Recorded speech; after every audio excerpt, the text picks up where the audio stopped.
I think now it is very clear that we are looking at something bigger. Not only the regime change, but something bigger than regime change is actually the larger objective. For some time now, we are again hearing about theories and voices coming from some religious quarters, Zionist quarters, or evangelical quarters about Greater Israel. And we have seen that in the last several years, about a decade or so, President Trump has withdrawn United States from many conflicts where US was present on ground, so that US is free to help Israel fulfill that ambition. And I think there are indications that there is pressure on a person like Trump because of these religious considerations for supporting establishment of Greater Israel. And that, this war, I think, is a step towards that. So regime change or nuclear deal or missile deal would be the steps towards that goal. So I think my own assessment is that we have now Iran has gone into a long war with US and Israel, and Middle Eastern countries, Gulf states will also be part of it because they are allies, they have US bases, and and it is very clear that this, even after striking their down their entire leadership, which is a violation of a big red line internationally. You don't target leaderships in the even during wars. The United States is not giving any signals of ending the war, but it is issuing very confused and very ambiguous statements, whether it is by Trump or Hegseth or Marco Rubio. So I think we are in an era of a long war. Yeah, I think in last 2 3 years, what we have seen is that all lines have been blurred, and all theories of strategic deterrence or strategic relevance have now changed. When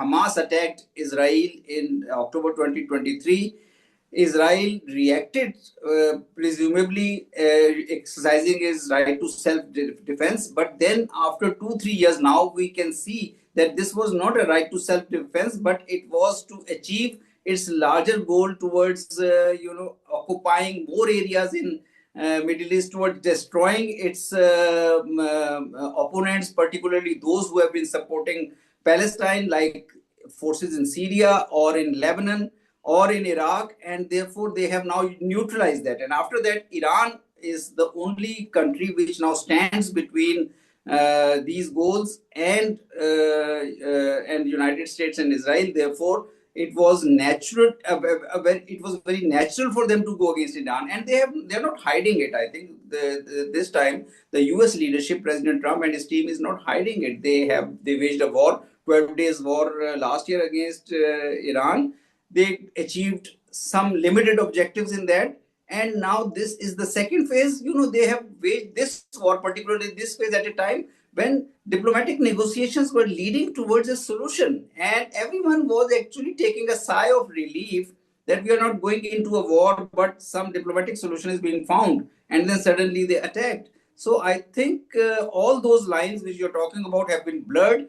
The line of not attacking spiritual leaders or founding leaders of a state, or the top leadership of a state, has also been violated, I think, by United States and Israel in this war. I think UN Charter and the international law, as we have seen it develop under the UN system, and also the traditional international law. Under that law, if that law is applied, there is always a provision that whenever a war breaks out between the two countries, the effort of the mediators or those arbitrators or the system which is trying to reconcile the warring parties, there are provisions of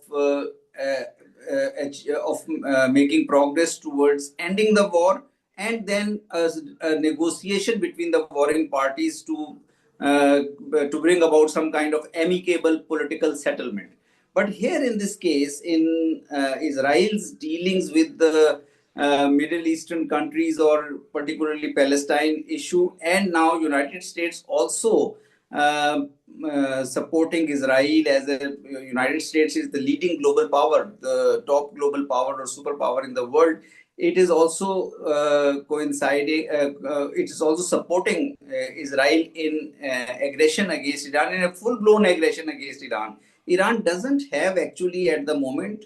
Unfortunately, Iran doesn't have the capacity to resist. That is why it is undergoing such a huge destruction. I mean, its leadership has been eliminated. Its schools and educational institutions are being targeted. Its installations are being targeted. So I think there is a there is always a provision of diplomacy. There is always a possibility of a dialogue. I think natural course should be moving towards a dialogue. But we have seen in the last 3 years that the change that has been happening in international relations is the United States moving away from the order, UN based order it had created 80 years ago.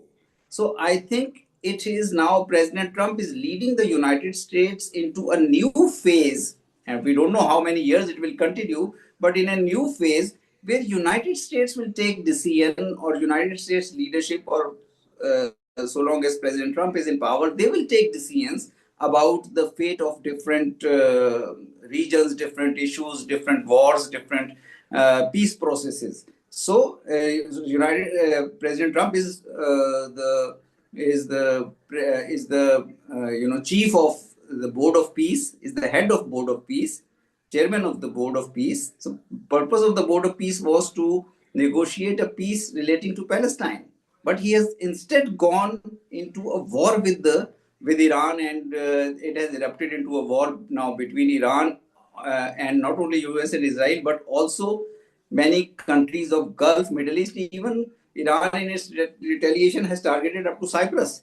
So I think I unfortunately I'm pessimistic, but there are no saner voices at the moment in international relations who are talking about an amicable peace settlement. I think if people start talking about, I think Pakistan should also take lead in such direction, that we should talk about that war is not a solution to conflicts. Military solutions can be only temporary. So we have, for longer term solutions, we have to go for diplomacy and dialogue, and it should be under the United Nations, not under any other body.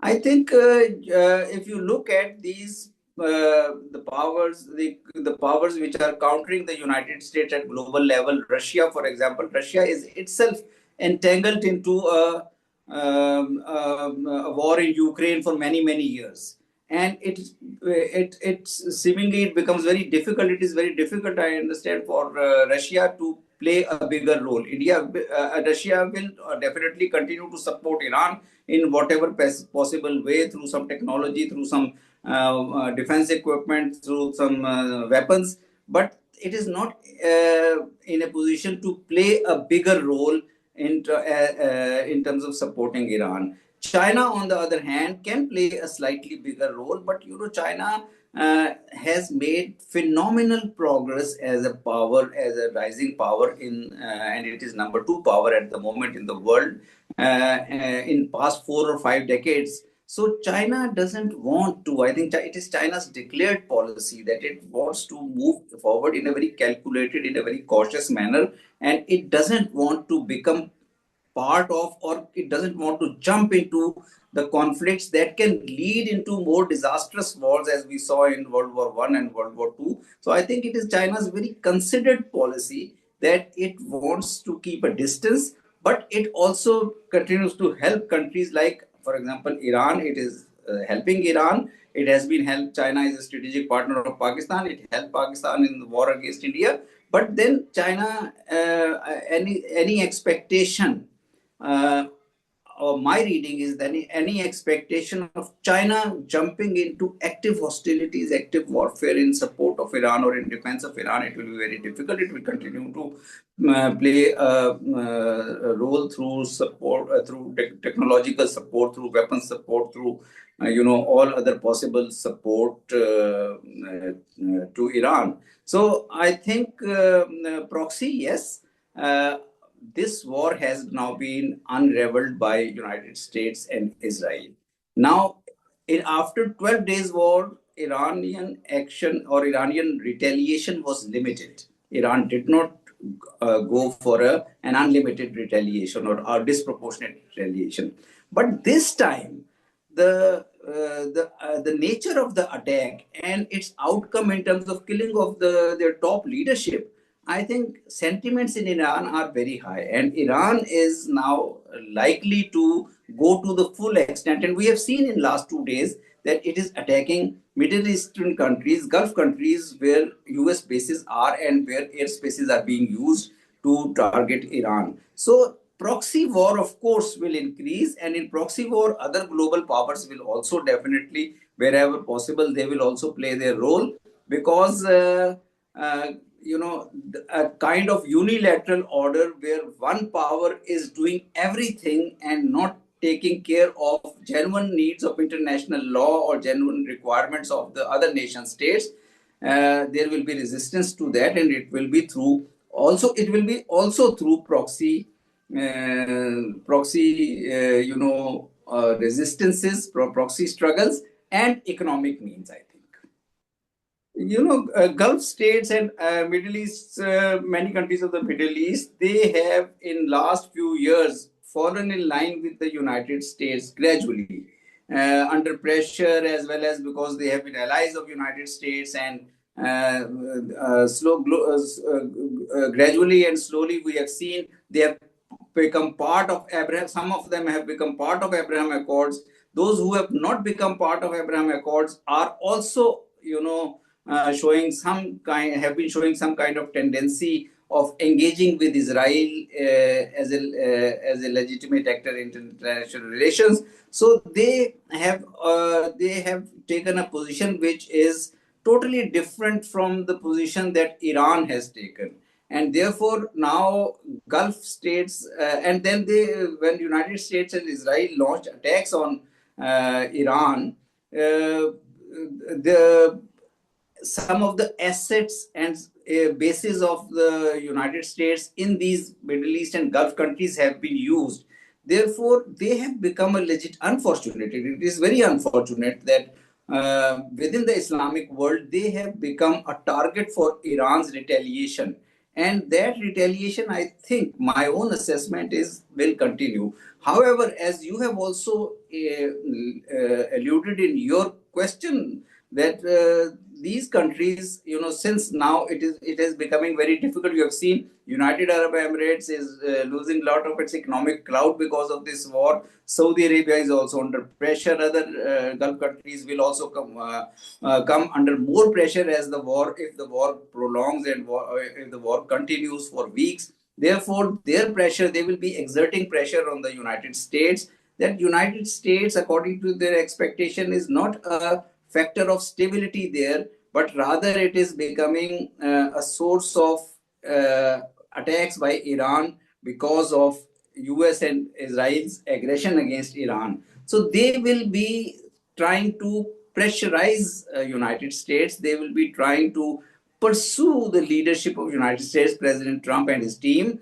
that this war should now come to an end. Some kind of solution should be found to this conflict. So I think, yes, while Iran is angry, Iran will continue to retaliate, but at the same time, the Gulf states will, because the Gulf states will be at a big loss. They will be losing heavily for the kind of economic clout they have developed in recent years. If you talk about UAE, you talk about Bahrain, you talk about Kuwait, they are now in the line of fire. Even if the losses are not that great, but these losses are enough to disrupt their economic progress. So they will come under pressure, and they are already under pressure, I think. and they may already be talking to the United States to do something about this war. Maybe the assumption in the United States and Israel was, and United States and Israel may have shared this assumption with their allied partners in the Middle East and Gulf states, that Iranian regime can be brought down very easily. And therefore, there would be a new Iranian regime, new Iranian government. And we saw there were protests, series of protests during last couple of years. They were engineered protests also, where the Israeli intelligence played a big role in engineering those protests, and an impression was created in United States and the Western world that once Iran is weakened and once there is a final blow on Iran by in terms of the attack which we saw 2-3 days ago, then Iran will not be able to resist. People will come out and people will replace the regime. But as many analysts like us were pointing out, that Iranian regime is not that weak. Iranian regime still enjoys support of a large section of its population. And once Iran is attacked or any country is attacked, all forces then unify against the attacker and in defense of the government. So since there is an external attack and an external motivation for change of regime, so we see there is an increased support in Iran at the mass level.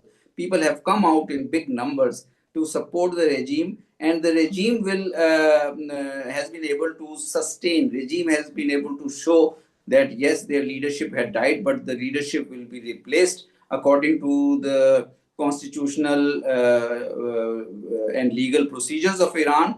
And there are now even the press conferences that are coming from the US leadership, or from President Trump, or from Secretary of War Hegseth, or from Marco Rubio. They are indicating that regime change is not very close. So I think that kind of impression should be a lesson now, should be a lesson for all the entire Muslim world. I will not pinpoint to just the Arab and Gulf states. They have their own security compulsions.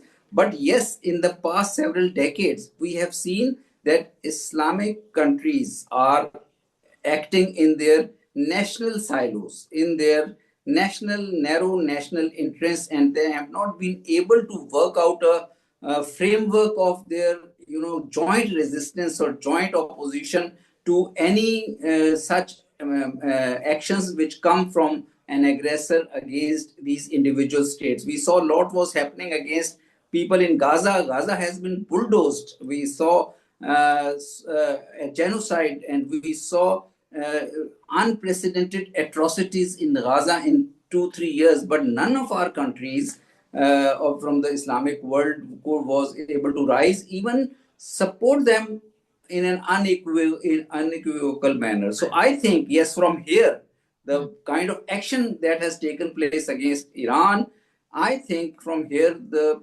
Islamic countries should, review their approach within the OIC, and otherwise also they should review their approach, and these Gulf countries or Middle East countries should try to come on a platform also with Iran, so that this Arab-Iran conflict does not mean Arab-Iran differences do not mean that they are affecting, they are marginalizing, or they are neutralizing the position of the Islamic world against such aggression. So I think, yes, this is the time.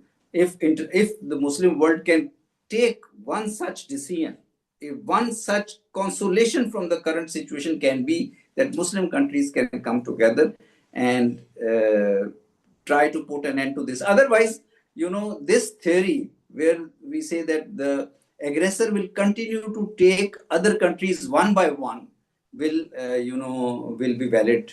It cannot be ruled out. But if Muslim countries stand together, then they can be source of support. And of course, support will then come from other quarters also, like we are talking about other global or powers or developing countries.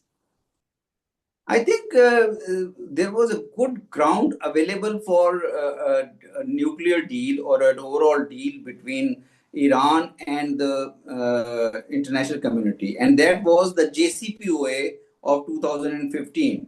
JCPOA proved to be a very effective agreement which placed conditions on Iran for not enriching the uranium up to the extent that it becomes a weapon grade uranium. So it is, I think, now since Iran and United States through Oman and other countries, Switzerland, were again engaged into a revised JCPOA.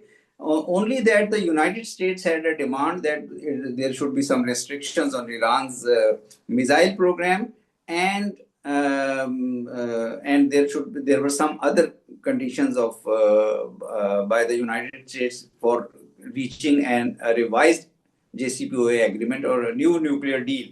I think that kind of negotiation can be revived in a very rational manner, in a very constructive manner. Some countries can play that role. Pakistan can be one of those countries, being a neighbor of Iran and also have a very close ties with the Arab world, particularly a defense pact with Saudi Arabia.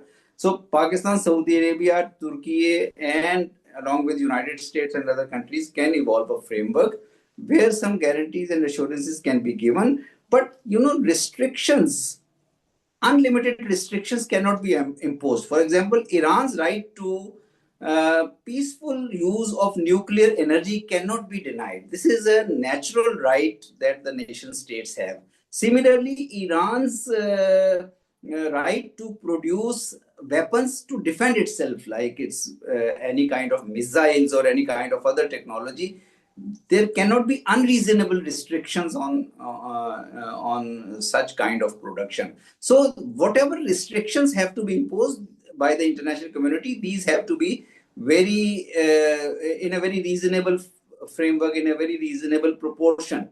But remember that now Iran has been attacked already, that red line has been violated, so it will be very difficult to bring Iran to the table. So for bringing Iran to the table, some incentives have to be created so that an assurance can be given from the other side also that the international community, major powers will assure a peaceful, will assure steps for a peaceful region, peaceful Middle East, peaceful West Asia, so that economic progress and connectivity could take place and could help the countries to rebuild themselves. Iran, bringing Iran to the table simply is that come again and negotiate with us. We are not, in the last 5-6 days, the entire, dimension has been now changed. So we will have to offer, the world will have to offer a very constructive deal. The kind of deals which are coming, or the kind of offers which are coming from the US leadership at the moment, are not sufficient. But I think the biggest impediment to any deal between Iran and the United States is Israel, because Israel is being ruled by Netanyahu. Netanyahu is not has is I mean doesn't even enjoy full support of Israelis. So I think biggest spoiler at the moment of such a deal will be Netanyahu. I think so far Islamabad's policy or Islamabad's actions to play a balancing role have been quite effective, I would say, in a very difficult circumstances, in a very difficult environment where Pakistan has a relationship with the United States. Pakistan is economically dependent on IMF loans, and Pakistan has a strategic partnership with China, and we know that what kind of equation exists between US and China. In under those circumstances, and then Pakistan has a border with Iran, and Iran is under US sanctions, and Iran is under US attacks. Under those circumstances, Pakistan in our last 2-3 years has played its cards quite effectively. Now, since the war broke out between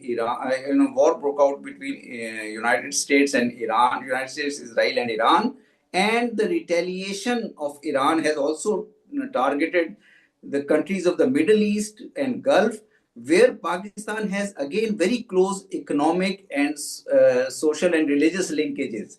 And lot of Pakistan's manpower is there.